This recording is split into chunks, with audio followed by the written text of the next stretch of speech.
Hello friends, स्वागत है आपके YouTube channel morning today target में। आज हम देखेंगे सी-टेट के लिए एसएसटी, जो आपके आने वाले एग्ज़ाम के लिए काफ़ी ज़्यादा इंपॉर्टेंट है।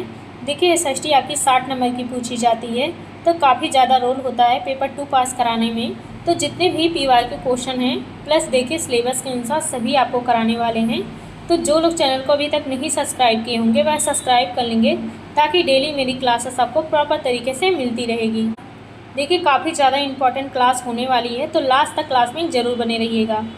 और देखिए, इसके पहले जितनी भी मेरी एसएसटी की क्लासेस हो चुकी हैं, प्लस सीटीपी की क्लासेस हो चुकी हैं, तो जो लोग नहीं देखे होंगे उसको जाके ज़रूर देख लेंगे। और क्लास शुरू करने से पहले प्लीज़ आप लोग देखिए एक बार सेशन को ज़्यादा से ज़्यादा लाइक और शेयर कर दीजिए।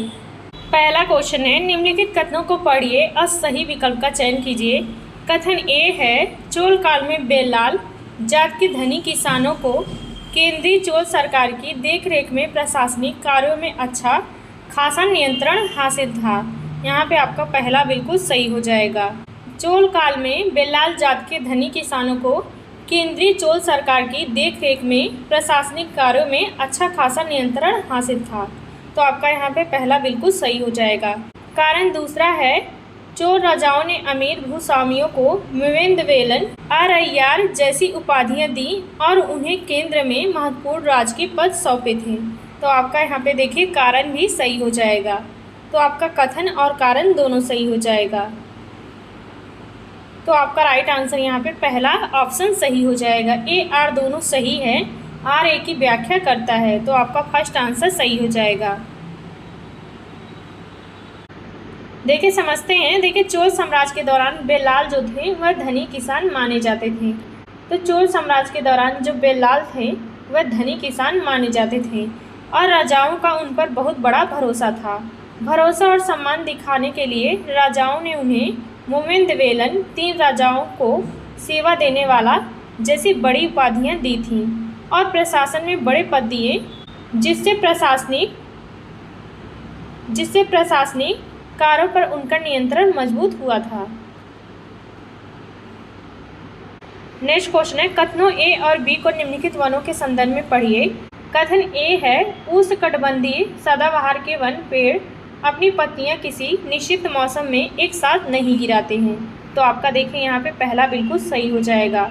उष्णकटिबंधीय सदाबहार वन अपनी पत्तियां किसी निश्चित मौसम में एक साथ नहीं गिराते हैं। तो आपका यहाँ पे पहला बिल्कुल सही हो जाएगा। कथन दूसरा है, ए वन उन क्षेत्रों में पाए जाते हैं जहां बहुत भारी वर्षा होती है और मौसम साल भर गर्म रहता है। तो आपका देखिए दूसरा भी सही हो जाएगा। उष्णकटिबंधीय सदाबहार वन पाए जाते हैं जहां बहुत भारी वर्षा होती है और जहां मौसम साल भर गर्म रहता है। तो आपका देखिए दोनों कथन सही हो जाएगा। तो आपका राइट आंसर यहाँ पे तीसरा ऑप्शन सही हो जाएगा। ए बी दोनों सही हैं तथा बी ए की सही व्याख्या करता है। तो आपका यहाँ पे तीसरा राइट आंसर सही हो जाएगा। देखिए समझते हैं, भूमध्य रेखा के आसपास का क्षेत्र बहुत गर्म होता है। यहाँ साल भर भारी वर्षा होती है। यहाँ पानी की कभी कमी नहीं होती है, इसलिए इन वनों के पेड़ कभी भी एक साथ अपनी पत्तियाँ नहीं गिराते हैं और हमेशा हरे भरे रहते हैं, हरे भरे दिखाई देते हैं। नेक्स्ट क्वेश्चन है, भारतीय संविधान द्वारा प्रदत्त न्यायपालिका की स्वतंत्रता का अर्थ क्या होता है। तो भारतीय संविधान द्वारा प्रदत्त न्यायपालिका की स्वतंत्रता का क्या अर्थ होता है। तो आपका राइट आंसर यहाँ पे पहला बिल्कुल सही हो जाएगा। यहाँ पे फर्स्ट आंसर सही हो जाएगा। कार्यपालिका और विधायिका न्यायपालिका के कार्यों में हस्तक्षेप नहीं कर सकती हैं। तो आपका राइट आंसर यहाँ पे पहला बिल्कुल सही हो जाएगा। नेक्स्ट क्वेश्चन है, निम्नलिखित में से कौन सा प्रश्न छात्रों में आलोचनात्मक सोच क्रिटिकल थिंकिंग को बढ़ावा देने का सबसे अच्छा उदाहरण हो जाएगा। तो कौन सा प्रश्न ऐसा है जो बच्चों में आलोचनात्मक सोच क्रिटिकल थिंकिंग को बढ़ावा देगा। तो वह हो जाएगा, आपका राइट आंसर यहाँ पे सही हो जाएगा। सी ऑप्शन सही हो जाएगा। यहाँ पे तीसरा सही हो जाएगा। यदि आपके क्षेत्र में पानी की भारी कमी हो जाए तो आम लोगों के जीवन पर इसके क्या प्रभाव पड़ेंगे और इसे सुधारने के क्या उपाय हो सकते हैं। तो यह देखिए आपका क्रिटिकल थिंकिंग को बढ़ावा देगा। तो आपका यहाँ पे सी ऑप्शन सही हो जाएगा। तीसरा राइट आंसर सही हो जाएगा। देखिए पहले, दूसरे, चौथे में सीधे रटने या याद रखने पर फैक्ट पर आधारित हो जाएगा, लेकिन तीसरे प्रश्न में छात्र को कल्पना करनी होगी, उसके समाज पर प्रभाव का विश्लेषण करना होगा और खुद उपाय सोचने होंगे, जिससे उनकी क्रिटिकल थिंकिंग सक्रिय होगी। नेक्स्ट क्वेश्चन है, 19वीं शताब्दी के उत्तरार्ध में बिरसा मुंडा आंदोलन के संदर्भ में निम्नलिखित कथनों पर विचार कीजिए। कथन ए है, बिरसा का आंदोलन आदिवासी समाज को सुधारने का एक आंदोलन था और उन्होंने मुंडाओं को शराब छोड़ने, गांव को साफ रखने और जादू टोने में विश्वास न करने के लिए प्रेरित किया था। तो आपका देखिए पहला सही हो जाएगा। बिरसा का आंदोलन आदिवासी समाज को सुधारने का एक आंदोलन था और उन्होंने मुंडाओं को शराब छोड़ने, गांव को साफ रखने और जादू टोने में विश्वास न करने के लिए प्रेरित किया था। तो आपका यहाँ पे पहला बिल्कुल सही हो जाएगा।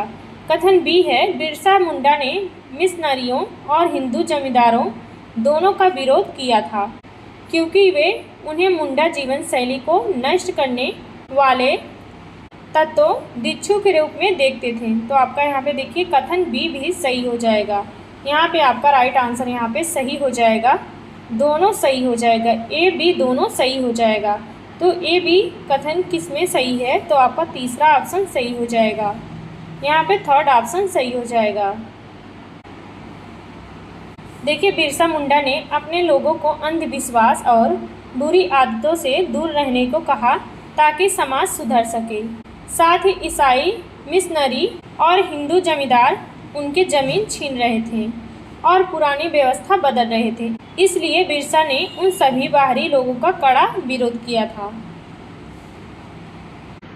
नेक्स्ट क्वेश्चन है, कथन ए और बी को उत्तर आयांत के संदर्भ में पढ़िए और सही विकल्प चुनिए।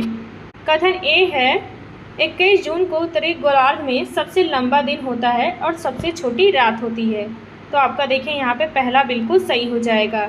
21 जून को उत्तरी गोलार्ध में सबसे लंबा दिन होता है और सबसे छोटी रात होती है। तो आपका यहाँ पे पहला बिल्कुल सही हो जाएगा। दूसरा देखते हैं, कथन बी है, इस समय सूर्य की किरणें कर्क रेखा ट्रॉपिक ऑफ कैंसर पर सीधी पड़ती हैं। तो आपका देखें यहाँ पे कथन भी सही हो जाएगा, दोनों ऑप्शन सही हो जाएगा। तो आपका राइट आंसर यहाँ पे सी ऑप्शन सही हो जाएगा, तीसरा हो जाएगा। ए बी दोनों सही है तथा बी ए का सही कारण हो जाएगा। तो आपका यहाँ पे थर्ड ऑप्शन सही हो जाएगा। देखिए समझते हैं। देखिए 21 जून को पृथ्वी का उत्तरी हिस्सा सूर्य की तरफ झुका होता है। तो 21 जून को पृथ्वी का उत्तरी हिस्सा जो होता है वह सूर्य की तरफ झुका होता है, जिससे सूर्य की सीधे किरणें सीधे कर्क रेखा पर पड़ती हैं। इसी वजह से उत्तरी गोलार्ध में बहुत गर्मी होती है और इस दिन साल का सबसे लंबा दिन होता है और सबसे छोटी रात होती है। निम्नलिखित में से कौन सा बाजार का चक्र उत्पादन को सीधे उपभोक्ता से नहीं जोड़ता है बल्कि मध्यस्थों की भूमिका को दर्शाता है? तो कौन सा बाजार का चक्र है जो उत्पादक को सीधे उपभोक्ता से नहीं जोड़ता है बल्कि मध्यस्थों की भूमिका निभाता है? तो आपका यहाँ पे 4 आंसर सही हो जाएगा। एक बड़ा व्यापारी है जो स्थानीय किसानों से थोक में कपास खरीदकर कपड़ा मिलों को बेचता है। तो आपका यहाँ पे 4 आंसर सही हो जाएगा। एक बड़ा व्यापारी है जो स्थानीय किसानों से थोक में कपास खरीदकर कपड़ा मिलों को बेचता है। आपका यहाँ पे 4 आंसर सही हो जाएगा।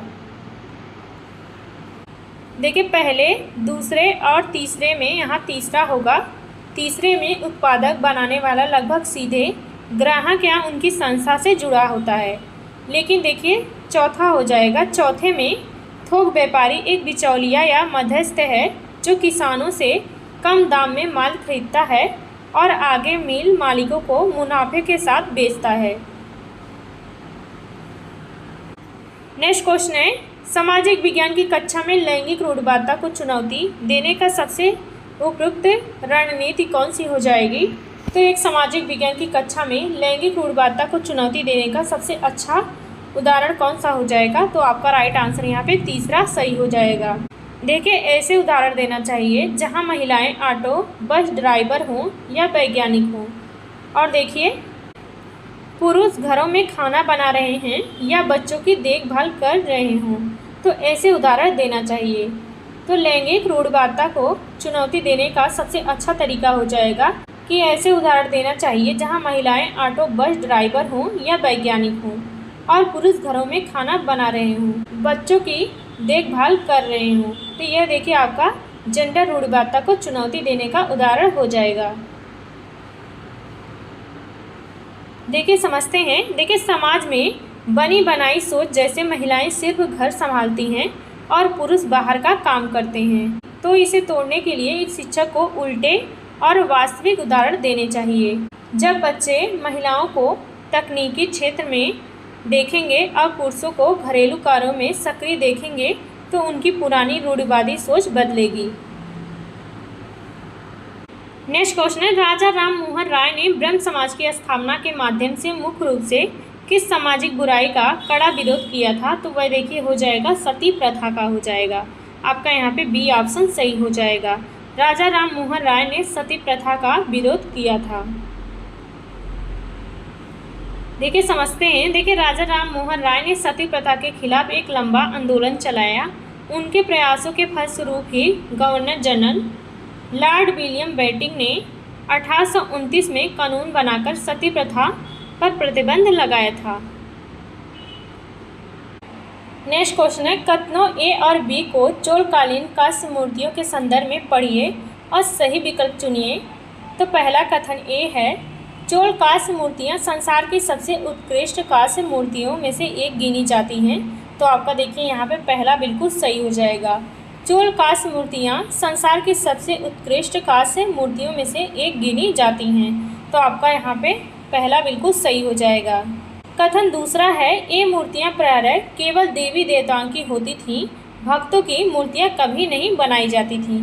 यही देखिए आपका गलत हो जाएगा। मूर्तियाँ केवल देवी देवताओं की नहीं बनाई जाती थी, बल्कि देखिए राजा और भक्तों की भी मूर्तियाँ बनाई जाती थी। इसलिए आपका दूसरा कथन गलत हो जाएगा और पहला सही हो जाएगा। तो आपका राइट आंसर यहाँ पे सही हो जाएगा, ए सही हो जाएगा और देखिए बी आपका गलत हो जाएगा। तो किस ऑप्शन में है? तो आपका देखिए पहले ऑप्शन में है। ए सही हो जाएगा परंतु बी गलत हो जाएगा। आपका फर्स्ट आंसर सही हो जाएगा। देखिए समझते हैं। चोल काल में लुप्त मोम तकनीकी से बनी कांस्य मूर्तियाँ दुनिया भर में प्रसिद्ध हैं। ज़्यादातर मूर्तियाँ देवी देवताओं की होती थीं, लेकिन कुछ विशेष मौके पर राजाओं, अमीर, भक्तों की मूर्तियाँ भी बनाई जाती थीं। इसलिए देखिए आपका कथन भी गलत हो जाएगा। नेक्स्ट क्वेश्चन है, भारतीय संसद के संदर्भ में निम्नलिखित में से कौन सा कथन सही हो जाएगा? तो पहला है, लोकसभा एक अस्थायी सदन है जिसे कभी भंग नहीं किया जा सकता है। तो आपका देखिए यहाँ पे गलत हो जाएगा। लोकसभा अस्थायी सदन नहीं होता है, देखिए इसे भंग किया भी जा सकता है, इसलिए पहला आपका गलत हो जाएगा। दूसरा है, राज्यसभा के सदस्यों का चुनाव सीधे देश की जनता द्वारा किया जाता है। तो आपका देखिए यहाँ पे दूसरा भी गलत हो जाएगा। तीसरा है, भारतीय संसद के 3 अंग हैं, राष्ट्रपति, राज्यसभा और लोकसभा। तो आपका देखिए यहाँ पे राइट आंसर जो सही हो जाएगा वह तीसरा ऑप्शन सही हो जाएगा। भारतीय संसद के 3 अंग होते हैं, राष्ट्रपति, राज्यसभा और लोकसभा। देखिए भारतीय संविधान के अनुसार हमारी संसद 3 अंगों से बनती है और देखिए लोकसभा हर 5 साल में भंग हो सकती है और राज्यसभा के सदस्यों को राज्यों के विधायक एमएलए चुनते हैं। और देखिए धन विधेयक को छोड़कर बाकी सभी कानून दोनों में से किसी भी सदन में पहले लाए जा सकते हैं। नेक्स्ट क्वेश्चन है, निम्नलिखित में से कौन सा मिलान सही है? खनिज के प्रकार और उनके उदाहरण है, तो कौन सा सही मिलान हो जाएगा? तो आपका राइट आंसर यहाँ पे सेकेंड ऑप्शन सही हो जाएगा। अलौह खनिज सोना और तांबा होते हैं। तो अलौह खनिज होते हैं तो सोना और तांबा होते हैं, जो आपका सही मिलान हो जाएगा। देखिए जिन धातुओं में लोहा नहीं पाया जाता है उन्हें अलौह खनिज कहते हैं, जैसे सोना, चांदी और तांबा, इसमें लोहा नहीं मिलाया जाता है, यह अलौह खनिज हो जाएगा। और देखिए कोयला ऊर्जा संसाधन होता है। तो देखिए जो कोयला होता है वह ऊर्जा संसाधन होता है। और जबकि चूना पत्थर अभ्रक अधात्विक खनिज होते हैं, जबकि चूना पत्थर अभ्रक अधात्विक खनिज होते हैं। नेक्स्ट क्वेश्चन है, अंतरिक्ष में प्रवेश करने वाले उल्कापिंड वायुमंडल के किस परत में आने से जल जाते हैं? तो उल्कापिंड किस वायुमंडल में जल जाते हैं? तो वह देखिए मध्यमंडल में जल जाते हैं। तो आपका यहाँ पे राइट आंसर तीसरा सही हो जाएगा। आपका यहाँ पे थर्ड ऑप्शन सही हो जाएगा। देखिए क्षोभ मंडल में जितनी भी मौसम संबंधी घटनाएं होती हैं वह क्षोभ मंडल में पाई जाती हैं। और देखिए समताप मंडल में हवाई जहाज उड़ाने के लिए सबसे आदर्श परत मानी जाती है। और देखिए बाह्य वायुमंडल में इसमें देखिए रेडियो तरंगें परावर्तित होती हैं। देखिए समझते हैं, मध्यमंडल वायुमंडल की तीसरी परत होती है, सबसे ठंडी परत होती है। लगभग 100 डिग्री सेल्सियस जब अंतरिक्ष से कोई उल्कापिंड पृथ्वी की तरफ आता है तो इस परत में मौजूद हवा के घर्षण के कारण वह जल जाता है आग में और जलकर नष्ट हो जाता है। देखिए जितने भी लोग क्लास को देख रहे हैं एक बार प्लीज़ आप लोग देखिए सेशन को ज़्यादा से ज़्यादा लाइक और शेयर कर दीजिए, इतना तो आप लोग कर ही सकते हैं। नेक्स्ट क्वेश्चन है, सामाजिक विज्ञान की कक्षा में पोर्टफोलियो का उपयोग करने का क्या लाभ होता है? तो सामाजिक विज्ञान में पोर्टफोलियो का उपयोग क्या करने के लिए होता है? तो आपका राइट आंसर यहाँ पे सेकेंड ऑप्शन सही हो जाएगा। यह समय के साथ छात्र के काम के नमूनों को इकट्ठा करके उसकी प्रगति और विकास का व्यापक चित्र दिखाता है। तो आपका राइट आंसर यहाँ पे सेकेंड ऑप्शन सही हो जाएगा। देखिए पोर्टफोलियो छात्र का बेहतरीन फाइलों, चित्रों, निबंधों और प्रोजेक्ट का एक संग्रह होता है। इसे देखकर शिक्षक और माता पिता ये आसानी से समझ सकते हैं कि बच्चे ने पूरे साल में धीरे धीरे क्या और कैसे सीखा है। तो बच्चों का एक संग्रह होता है, एक रिकॉर्ड होता है पोर्टफोलियो। नेक्स्ट क्वेश्चन है, कथनों ए और बी को इल्बर्ट बिल 1883 के संदर्भ में पढ़िए और सही विकल्प चुनिए। तो कथन ए है, इल्बर्ट बिल का उद्देश्य भारतीय और यूरोपीय न्यायाधीशों के बीच समानता स्थापित करना था ताकि भारतीय जज भी ब्रिटिश या यूरोपीय नागरिकों पर मुकदमा चला सकें। तो आपका देखिए पहला बिल्कुल सही हो जाएगा।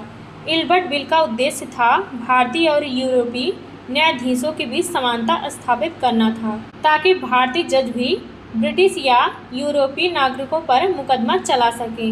तो आपका पहला बिल्कुल सही हो जाएगा। कथन बी है, अंग्रेजों के कड़े विरोध के कारण सरकार को यह बिल वापस लेना पड़ा था। तो अंग्रेज के कड़े विरोध के कारण सरकार को यह बिल वापस लेना पड़ा था। तो आपका देखिए ये भी सही हो जाएगा, जिससे भारतीयों में असंतोष फैल गया था और राष्ट्रवाद को बढ़ावा मिला था। तो आपका देखिए दोनों ऑप्शन सही हो जाएगा। तो आपका राइट आंसर यहाँ पे देखिए तीसरा हो जाएगा। ए और बी दोनों सही हो जाएगा। तो आपका राइट आंसर यहाँ पे थर्ड ऑप्शन सही हो जाएगा। देखिए इसके पहले जितनी भी मेरी एसएसटी की क्लासेस हो चुकी हैं तो जो लोग नहीं देखे होंगे उसको जाके ज़रूर देख लीजिएगा।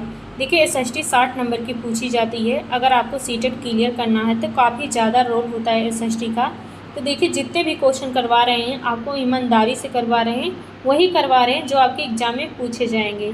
देखिए एनसीईआरटी से आपको क्वेश्चन करवा रहे हैं, प्लस देखिए पीवाईक्यू क्वेश्चन से मिक्स आपको क्वेश्चन करवा रहे हैं। तो जितनी भी मेरी क्लासेस है काफ़ी ज़्यादा इंपॉर्टेंट है, तो एक भी क्लासेस मिस ना हो, इसलिए चैनल को सब्सक्राइब कर लीजिएगा ताकि डेली मेरी क्लासेस आपको प्रॉपर तरीके से मिलती रहे। देखिए साथ में आपको सीडीपी भी करवा रहे हैं तो उसका भी रिवीजन करते रहिए। देखिए समझते हैं, देखिए लॉर्ड रिपन के समय यह बिल आया था। तो लॉर्ड रिपन के समय यह बिल आया था ताकि नस्ल भेद खत्म हो सके और भारतीय जज भी गोरे अंग्रेजों के मुकदमे की सुनवाई कर सकें। लेकिन अंग्रेजों ने इसका बहुत विरोध किया था क्योंकि वे खुद को श्रेष्ठ मानते थे और भारी विरोध के कारण सरकार ने इस बिल को वापस ले लिया था, जिससे भारतीयों को समझ आ गया कि अंग्रेज कभी भी उनके साथ बराबरी का व्यवहार नहीं करेंगे। नेक्स्ट क्वेश्चन है, भारतीय संविधान का अनुच्छेद 17 आर्टिकल किस सामाजिक बुराई के उन्मूलन से संबंधित है? तो वह देखिए अस्पृश्यता छुआछूत हो जाएगा। तो आपका यहाँ पे सेकेंड ऑप्शन सही हो जाएगा। देश से जातिगत भेदभाव और छुआछूत को पूरी तरीके से खत्म करने के लिए अनुच्छेद 17 लागू किया गया। इसके तहत छुआछूत का किसी भी रूप में आचरण करना एक दंडनीय अपराध घोषित किया गया ताकि समाज में सभी को समानता का अधिकार मिल सके। नेक्स्ट क्वेश्चन है, एक सामाजिक विज्ञान के शिक्षक के लिए इतिहास की कक्षा में सिक्के, शिलालेख और पुराने भवनों का उपयोग करने का मुख्य शैक्षणिक क्या कारण हो जाएगा? तो एक सामाजिक विज्ञान के शिक्षक के लिए इतिहास की कक्षा में सिक्कों, शिलालेखों और पुराने भवनों का उपयोग करने का मुख्य शैक्षणिक लाभ क्या हो जाएगा, क्या कारण हो जाएगा? तो वह हो जाएगा आपका यहाँ पे थर्ड ऑप्शन सही हो जाएगा। छात्रों को साक्ष्यों के आधार पर इतिहास का निर्माण करना सिखाना और उनकी ऐतिहासिक समझ को मजबूत करना हो जाएगा। तो आपका यहाँ पे थर्ड ऑप्शन सही हो जाएगा। देखिए समझते हैं। देखिए सिक्के, शिलालेख और इमारतें प्राथमिक स्रोत हैं। तो सिक्के, शिलालेख ये प्राइमरी सोर्स होते हैं। इनका उपयोग करने से छात्रों को समझ आता है कि इतिहास कोई मनगढ़ंत कहानी नहीं है, बल्कि ये ठोस सबूतों पर आधारित विज्ञान की तरह है। इससे बच्चे खुद एक इतिहासकार की तरह सोचना शुरू करते हैं।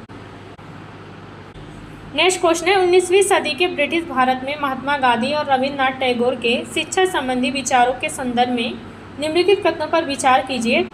कथन ए है, महात्मा गांधी पश्चिमी शिक्षा और मशीनी सभ्यता के सख्त खिलाफ थे। वे चाहते थे कि शिक्षा से भारतीयों में आत्मसम्मान जगे। तो आपका देखिए पहला बिल्कुल सही हो जाएगा। महात्मा गांधी पश्चिमी शिक्षा और मशीनी सभ्यता के सख्त खिलाफ थे। वे चाहते थे कि शिक्षा से भारतीयों में आत्मसम्मान जगे। तो आपका पहला बिल्कुल सही हो जाएगा। कथन बी है, रविन्द्रनाथ टैगोर पश्चिमी विज्ञान के तत्वों को भारतीय कला, संगीत और नृत्य के साथ मिलाकर सीखने के पक्षधर थे, इसलिए उन्होंने शांति निकेतन की स्थापना की थी। तो आपका देखिए यहाँ पे दोनों ऑप्शन सही हो जाएगा। ए बी दोनों सही हो जाएगा। तो आपका राइट आंसर यहाँ पे सी ऑप्शन सही हो जाएगा। ए और बी दोनों सही हो जाएगा। देखिए समझते हैं। गांधी जी का मानना था कि अंग्रेजी शिक्षा ने भारतीयों को गुलाम बना दिया है, इसलिए वे हाथ से किए जाने वाले काम, हस्तशिल्प पर जोर देते थे। वहीं टैगोर जी आधुनिक पश्चिमी विज्ञान और तकनीकों को भारतीय संस्कृति के अच्छे मूल्यों के साथ जोड़कर खुली हवा में बच्चों को पढ़ाना चाहते थे। नेक्स्ट क्वेश्चन है, यदि हम मकर रेखा ट्रॉपिक ऑफ कैप्रिकॉर्न पर खड़े हैं तो हम पृथ्वी के किस गोलार्ध और अक्षांश पर स्थित हैं? तो यदि हम मकर रेखा पर खड़े हैं तो हम पृथ्वी के किस गोलार्ध में अक्षांश पर स्थित हैं? तो वह देखिए हो जाएगा दक्षिणी अक्षांश हो जाएगा। तो आपका यहाँ पे सेकेंड ऑप्शन सही हो जाएगा। मकर रेखा 23.5 डिग्री दक्षिणी अक्षांश दक्षिणी गोलार्ध में होती है। तो आपका यहाँ पे देखिए सेकेंड ऑप्शन सही हो जाएगा। देखिए समझते हैं। देखिए भूमध्य रेखा 0 डिग्री पृथ्वी को 2 बराबर भागों में बांटती है, एक उत्तरी गोलार्ध एक दक्षिणी गोलार्ध में बांटती है। और देखिए इसके उत्तर में 23.5 पर कर्क रेखा होती है और इसके दक्षिण में 23.5 डिग्री पर मकर रेखा होती है। नेक्स्ट क्वेश्चन है, भारत के किस राज्य ने 1996 में अपने पूरे राज्य के बजट का 40% हिस्सा सीधे पंचायतों को दे दिया था, ताकि गांव में साफ पानी, स्वस्थ शिक्षा की व्यवस्था सुधारी जा सके? वह देखिए केरल राज्य हो जाएगा। तो आपका यहाँ पे सेकेंड ऑप्शन सही हो जाएगा। देखिए केरल सरकार ने 1996 में एक बड़ा फैसला लेते हुए बजट का 40% हिस्सा पंचायतों को दे दिया था। इससे गाँव में पानी, महिलाओं के विकास और स्वास्थ्य केंद्रों पर बहुत बड़ा सुधार हुआ, जिसे केरल अनुभव कहा जाता है। नेक्स्ट क्वेश्चन है, छात्रों को बाढ़ की परिभाषा 3 बार कॉपी में लिखने के लिए कहना क्या हो जाएगा? छात्रों को बाढ़ की परिभाषा 3 बार कॉपी में लिखने के लिए कहना क्या हो जाएगा? तो आपका देखिए राइट आंसर यहाँ पे सही हो जाएगा, बी ऑप्शन सही हो जाएगा। देखिए पहला ऑप्शन कट गया है, मिस्टेक हो गया है पीडीएफ में। तो जो राइट आंसर सही हो जाएगा वह देखिए सेकेंड ऑप्शन सही हो जाएगा। छात्रों से हाल ही में देश के किसी हिस्से में आई बाढ़ के केस स्टडी और समाचार पत्रों की रिपोर्ट इकट्ठा करवाना, उस पर चर्चा करवाना हो जाएगा। तो आपका राइट आंसर यहाँ पे सेकेंड ऑप्शन सही हो जाएगा। देखिए वास्तविक दुनिया की घटनाओं जैसे अखबार की रिपोर्ट या केस स्टडी से जुड़कर छात्र पढ़ते हैं तो उन्हें समस्या के असली कारण और प्रभाव समझ आते हैं। यह रटने की बजाय व्यवहारिक समझ को बढ़ाता है। नेक्स्ट क्वेश्चन है, शंकराचार्य और रामानुजा के संदर्भ में निम्नलिखित कथनों को पढ़िए और सही विकल्प चुनिए। कथन ए है, शंकराचार्य अद्वैतवाद के समर्थक थे, जिसके अनुसार जीवात्मा और परमात्मा दोनों ही एक हैं। तो आपका देखिए पहला बिल्कुल सही हो जाएगा। शंकराचार्य अद्वैतवाद के समर्थक थे, जिसके अनुसार जीवात्मा और परमात्मा दोनों एक ही हैं। कथन दूसरा है, रामानुजा विशिष्टाद्वैत के सिद्धांत को प्रतिपादक किया, जिसके अनुसार आत्मा परमात्मा से जुड़ने के बाद भी अपनी अलग अलग सत्ता बनाए रखती है। तो आपका देखिए यहाँ पे दूसरा भी सही हो जाएगा। तो आपका दूसरा भी सही हो जाएगा। तो आपका राइट आंसर यहाँ पे देखिए सी ऑप्शन सही हो जाएगा, ए बी दोनों सही हो जाएगा। तो आपका थर्ड ऑप्शन यहाँ पे सही हो जाएगा। देखिए समझते हैं। देखिए 18वीं शताब्दी में केरल में जन्मे शंकराचार्य ने ज्ञान मार्ग और अद्वैतवाद का प्रचार किया, और वहीं 11वीं शताब्दी में तमिलनाडु में जन्मे रामानुजा ने विष्णु भक्ति पर जोर दिया और विशिष्टाद्वैत का सिद्धांत दिया, जिसने आगे चलकर उत्तर भारत में भक्ति आंदोलन को बहुत प्रभावित किया था। नेक्स्ट क्वेश्चन है, निम्नलिखित कथनों ए और बी सी को पढ़िए और सही विकल्प का चयन कीजिए। तो देखते हैं। देखिए कथन ए है, आग्नेय शैल इग्नियस रॉक्स द्रवित मैग्मा के ठंडे होकर ठोस होने से बनती है। तो आपका पहला बिल्कुल सही हो जाएगा। आग्नेय शैल द्रवित मैग्मा के ठंडे होकर ठोस होने से बनती है। दूसरा है, अवसादी शैल सेडिमेंट्री रॉक्स विभिन्न प्रकार के मलबे और अवसादों के जमा होने से बनती है। तो आपका दूसरा भी यहाँ पे सही हो जाएगा। अवसादी शैल विभिन्न प्रकार के मलबे और अवसादों के जमा होने से बनती है। कथन सी है, आग्नेय और अवसादी शैलें अत्यधिक ताप और दाब के कारण कायांतरित शैल मेटामॉर्फिक रॉक्स में बदल सकती हैं। तो आपका देखिए यहाँ पे तीनों ऑप्शन सही हो जाएगा। तो आपका राइट आंसर यहाँ पे देखिए तीनों सही हो जाएगा। तीनों आपका देखिए किस ऑप्शन में है, तो आपका सी ऑप्शन सही हो जाएगा। ए बी सी तीनों सही हो जाएगा। आपका थर्ड ऑप्शन सही हो जाएगा। देखिए ये शैल चक्र का नियम है। ज्वालामुखी का लावा ठंडा होकर अग्नेय जैसे ग्रेनाइट बनाता है। तो ज्वालामुखी का लावा ठंडा होकर अग्नेय और ग्रेनाइट बनाता है, और वहीं देखिए हवा पानी से टूटकर बहने वाला मलबा अवसादी जैसे बलुआ पत्थर बनाता है। तो हवा पानी से टूटकर बहने वाला मलबा अवसादी शैल बलुआ पत्थर बनाता है, और वहीं देखिए जब इन दोनों पर बहुत ज़्यादा गर्मी और दबाव पड़ता है तो एक कायांतरित जैसे संगमरमर में बदल जाते हैं।